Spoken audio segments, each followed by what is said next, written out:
jemput Yang Berhormat Ibu Barat. Sila. Terima kasih, Betul-betul. Betul-betul saya nak terus ke isu-isu berkaitan dengan masyarakat. Nombor satu adalah kekurangan pembantu rumah dan juga pekerja asing di negara ini. Pembantu rumah saya difahamkan telah dibekukan dari masuk ke negara ini sejak 8 Mac tahun dulu dan tidak ada rasional ia dibuat, walhal sangat desak di antara keluarga-keluarga yang perlukan pembantu rumah. Dan kita menghadapi masalah di negara ini di mana wanita dan isteri dan suami bekerja perlukan pembantu rumah. Ini common sense. Tetapi tidak ada common sense nampaknya dengan kerajaan kerana hingga sekarang tidak ada effort untuk membenarkan atau tidak membekukan atau non-freezing of this intake of foreign workers, iaitu pembantu rumah. Dan oleh kerana itu, ramai di antara keluarga sekarang menghadapi masalah.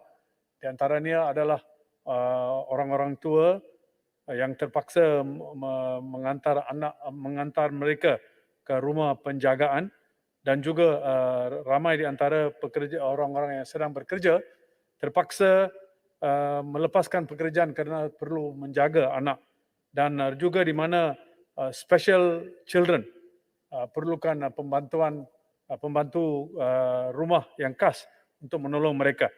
Dan saya harap ini kerajaan akan menimbang dan mengatasi masalah ini.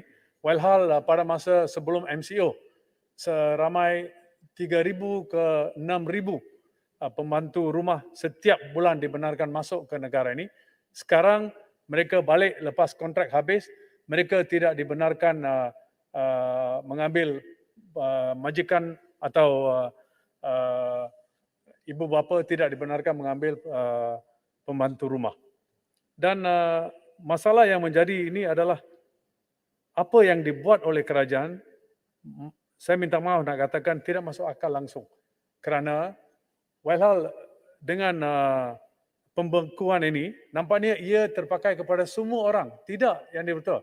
Saya difahamkan kepada kategori profesional yang datang ke negara ini, mereka boleh membawa pembantu rumah dari negara lain. Tetapi walhal warga negara Malaysia, mereka tidak dibenarkan membawa pembantu rumah. Ini rasanya tidak ada rasional langsung. Saya pohon jangan kita tunggu sehingga tahun hadapan, buka saja untuk membenarkan mereka masuk. Dan jika mereka dibenarkan, saya harap kita mengikut standard ILO, International Labour Organization, decent work for domestic workers. Dan ini perlu diambil perhatian. Dan semasa Pakatan Harapan merajui kerajaan, kita telah mencadangkan rang undang-undang Domestic Workers Act. Sebenarnya saya lagi ingat semua perkara itu telah diperbincangkan dengan stakeholders. Hanya perlu mendapat kebenaran kabinet dan membawa ke parlimen. Sudah hampir lebih dari 2 tahun. Apakah masalah untuk membawa rang undang-undang tersebut? Dan sekarang Datuk Dian Ketua, masalah yang besar adalah mentandatangani MOU dengan Indonesia mengenai pengambilan pembantu rumah. Malaysia tidak dapat mentandatangani kerana Indonesia tegaskan bahawa pengambilan pekerja pembantu rumah dari Indonesia tidak boleh mengikut online, iaitu made online, tidak dibenarkan. Walhal ini perlu perbincangan dengan mereka untuk mengatasi masalah ini kerana mereka berfikir, Indonesia berfikir kalau di merantau tempat-tempat lain seperti di Bangladesh, Cambodia, Thailand dan Philippines, semua ini adalah G2G. Kenapa hanya untuk Indonesia, Malaysia membenarkan made online dan menyusahkan kerajaan Indonesia? Apakah muslihatnya? Dan semasa Pakatan Harapan merajui kerajaan, saya sendiri telah pergi ke Kathmandu, di mana telah mentandatangani satu perjanjian pengambilan pekerja, dan kerajaan pada masa itu perbincangan dengan saya telah bersetuju untuk mengantar pekerja pembantu rumah ke Malaysia. Hampir lebih 2 tahun saya nak tahu apakah proses yang telah dibuat untuk fasiliti ini dibenarkan. Hingga sekarang perjanjian belum ditandatangani. Walhal Nepal sedang menghantar pembantu rumah kepada Saudi Arabia, ke negara-negara serantau sana. Kenapa ia tidak boleh dihantar ke Malaysia walhal ia diperlukan di negara kita? Dan dalam hal ini, apakah makna keluarga Malaysia kalau kita tidak memberi perhatian kepada warga negara kita sendiri? Dan saya juga telah membangkitkan perkara mengenai pekerja asing. Betul-betul saya telah mengatakan bahawa kita tidak sepatutnya membenarkan pekerja asing datang untuk bekerja di Malaysia sekarang. Jika kita ada pekerja-pekerja sedemikian di depo, di detention center yang lain yang beribu-ribu di negara ini. Dan mereka ingin bekerja di sini. Mereka tahu culture kita, mereka tahu bahasa, mereka patut dibenarkan bekerja di sini. Tetapi kerajaan mengusir mereka, mengambil alih, membenarkan pekerja asing datang sini. Ini semua ada muslihat. Itu sebab saya telah memfailkan satu urgent motion yang tidak dibenarkan oleh Yang di-Pertua. Dan saya rasa di mana kita kekurangan pekerja asing dan tidak ada niat yang baik oleh kerajaan. Kita perlu ingat, kita perlukan pekerja asing. No question about that. Dan kita rugi berbilion-bilion ringgit setiap tahun, betul, kerana kita tidak ada pekerja di industri plantation di antaranya. Dan kalau kita ada pekerja sedemikian di depo-depo, kenapa ia tidak boleh dibenarkan? Walhal kerajaan nak gunakan recalibration telah mengumumkan pada tahun ini, awal-awal tahun ini, hingga 31 Disember ia berfungsi. Tetapi tidak berfungsi, betul. Menteri Kementerian Sumber Manusia, dia sendiri telah mengaku bahawa sistem itu tidak berfungsi dan berbulan-bulan berlaku. Dan macam mana ia dapat diatasi? Dan saya difahamkan, saya dapat beberapa komplain dari majikan-majikan mengatakan mereka tidak dapat legalize. Dia ada membenarkan satu sistem tetapi tidak beroperasi. Jadi saya pohon bahawa tarikh untuk 31 Disember 2021 ini dilanjutkan hingga sistem itu dapat diguna pakai. Tetapi dalam semua hal ini, Dato' Di-Pertua, walaupun kita akhir sekali mungkin akan benarkan pekerja-pekerja asing datang bekerja di negara ini, yang tidak dapat dielakkan di antaranya adalah 3D dan sebagainya. Jangan kita lupa kita perlu ikut, jangan melampau pekerja paksa, forced labor, di mana menjadi satu isu yang besar sekarang, di mana ratusan rakyat Malaysia akan menghadapi pengangguran. Jadi jika syarikat-syarikat glove manufacturers dan sebagainya tidak dibenarkan mengekspor ke negara lain kerana Amerika telah mengadakan freeze kepada barang-barang kita dihantar di sana. Dan ini bukan satu perkara yang senang. Saya harap kajian dibuat supaya dapat diatasi dan tidak ada kompromi mengenai kerja paksa ini.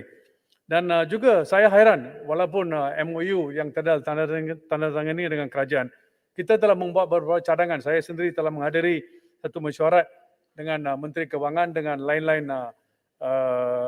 ketua-ketua Pakatan Harapan, di mana kita telah cadangkan gaji minima dinaikkan. Dan dasar untuk meningkatkan gaji minima adalah kerana the real value of wang telah jatuh dan mereka tidak ada bargaining power, iaitu pekerja-pekerja B40, mereka perlu pertolongan dari kerajaan. Maka ini adalah satu di antara kewajipan satu kerajaan, tetapi tidak dibuat. Walhal kalau Pakatan Harapan sekarang merajui kerajaan, setiap tahun kita akan meningkatkan gaji minima RM100, sekarang sepatutnya RM1,400. Dan rakyat Malaysia lebih dari separuh, dari lebih kurang 8 juta orang tidak menikmati gaji minima yang tinggi kerana kegagalan kerajaan untuk membuat satu yang senang sahaja untuk menolong masyarakat ini. Dan ini bukan luar biasa di England sekarang. Di UK, gaji minima telah dinaikkan dan juga di negara-negara lain. Dan juga saya pohon SOKSO, di mana gaji upah subsidi saya difahamkan ada penyelewengan, dan apakah tindakan yang diambil supaya penyelewengan ini dapat disekat, dan tindakan berapa syarikat yang terlibat di mana tindakan diambil. Dan saya mengalih kepada HRDF, Human Resource Development Fund. Laporan tahun PSMB 2020 melaporkan bahawa agensi telah membelanjakan ringgit Malaysia 540 juta untuk melatih 435,000 pelatih. Jumlah pelatih untuk tahun 2020 jauh lebih kurang dengan jumlah pelatih yang dilatih pada tahun sebelumnya, yang dilaporkan jumlah bilangan sebanyak 889,000 dengan kos ringgit 591 juta sahaja. Memang dapat difahamkan bahawa jumlah bilangan pelatih jatuh serba sedikit disebabkan penularan COVID-19. Namun, ia amat menghairankan saya bila kos setiap pelatih di mana telah meningkat dalam satu laporan auditnya, iaitu dari ringgit 665 ringgit setiap pelatih kepada 1,241 setiap pelatih, menunjukkan kenaikan 87%. Macam mana ia boleh jadi? Dan Penyiasat Kewangan HRDF menunjukkan jumlah yang dilaporkan dalam security disebut harga quoted securities telah meningkat daripada 25 juta kepada 186 juta. Peningkatan modal daripada pelaburan ditunjukkan dan dibekalkan sebagai pendapatan dalam nota 21. Peliknya, jangkaan kerugian daripada transaksi yang berjumlah sebanyak 15 juta hanya ditunjukkan dalam nota 8, kunci-kunci kira, balance sheet. Mengapakah PSMB mengiktiraf keuntungan digaut sekarang dan menangguhkan kerugian ketarik selanjutnya?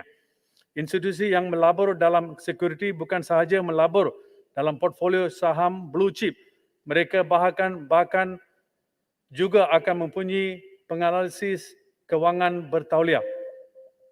Sehubung dengan itu, saya ingin menanyakan PSMB, HRDP Corporation sama ada juga melabur dalam portfolio saham blue chip atau bersahabat dengan orang dalaman lalu melabur secara terpilih. Jangan ia menjadi satu skandal yang besar dari mitra. Dan semasa kita merajui Pak HRDF, Pakatan Harapan, sebanyak 100 juta ringgit telah diasingkan untuk development of ILP di negara ini. Iaitu, betul, banyak apparatus di ILP, iaitu skills training, skilling, upskilling and reskilling itu sangat tak boleh pakai dah. Dia adalah menggunakan barang-barang pengajaran yang kita guna semasa kita di Form 1 dan Form 2. Jadi saya telah memohon kepada kerajaan, tetapi kerajaan akan mengambil masa banyak. Jadi kita telah mengagihkan 100 juta ringgit di HRDF yang ada wang tersebut. Saya difahamkan sekarang wang itu telah diguna pakai untuk lain, tetapi sekarang kita ada masalah yang besar di mana ILP hanya ada lebih kurang 60% yang dengan pelajar-pelajar. Walhal patut 100%. Tetapi HRDF ingin lagi membuat skim-skim baru untuk membina ILP yang baru. Ini tak masuk akal.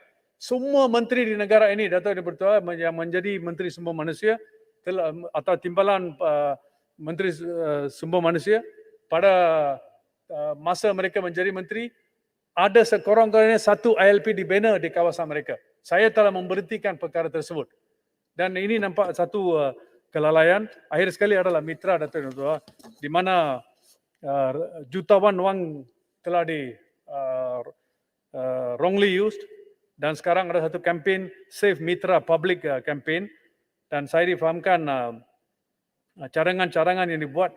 Satu di antaranya saya ingin harap kerajaan akan ambil, kementerian akan ambil perhatian, di mana ada dapati 38 distrik di mana 95% masyarakat Indal tinggal di sana. Jangan kita mengagih-agih ke jauh-jauh. Di tempat-tempat ini fokus di sana untuk menolong mereka dan website mereka patut di-upgrade selalu.